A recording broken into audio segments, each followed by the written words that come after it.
Ringleader of Huddersfield grooming gang Amere Singh Dhaliwal jailed for life as man-handed 220 years. Convicted and jailed for crimes against more than a dozen vulnerable teenage girls. These were the men who groomed them and then abused them. And today, for the first time, it can be reported, and the scale of their offending can finally come to light. One of the survivors of that abuse agreed to speak to ITV News alongside her mother, and she told me how she was targeted as a shy 13-year-old schoolgirl. How did it make you feel? Did they make you feel special? At first, yeah, and then it would just like, I'd just get passed around, just get made feel so small.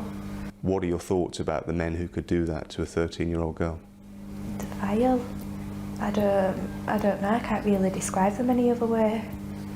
The crimes took place in Huddersfield and in the remote moorlands surrounding the town. Police today paid tribute to the victims, who came forward to give evidence in court. That's taken nearly a year to conclude, having to bravely repeat their accounts, and in some cases several times over. I cannot praise them enough for their courage and tenacity in helping secure justice. These trials are the latest in a series of convictions of grooming gangs across the country. In Rotherham, it's thought that more than 1,500 victims were abused over a 16-year period. In Oxford, there were 373. In Rochdale, 47 girls were abused. And in Newcastle, the estimate is 700 victims. This victim told me her first complaint to police of her ordeal was lost and ignored. Unlike some others, she had a loving family and a stable home life, but parents who had no idea what was happening when she went out. At the time, I didn't actually believe that anything like that would happen within my family. I didn't even understand that that type of thing was going on. Is this the problem, that you simply didn't know that this kind of thing even happened? Definitely. I didn't have any idea. Even today, I can't understand how anybody can inflict such cruelty on another person. So Huddersfield becomes the latest town to learn the scale of abuse inflicted on its young girls.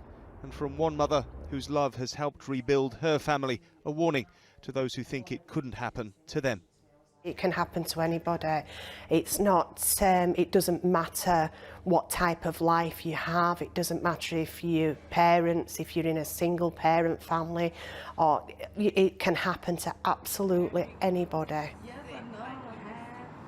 At the end of the first trial here, the judge told the guilty men, the way you treated these girls defies understanding. This abuse was vile and wicked. And he went on to say, none of you expressed any remorse for what you did. By contrast, that young woman I spoke to this afternoon showed enormous courage throughout. She promised me she's going to carry on speaking out and will do whatever it takes to save even one girl from being exposed to the kind of abuse she suffered for years.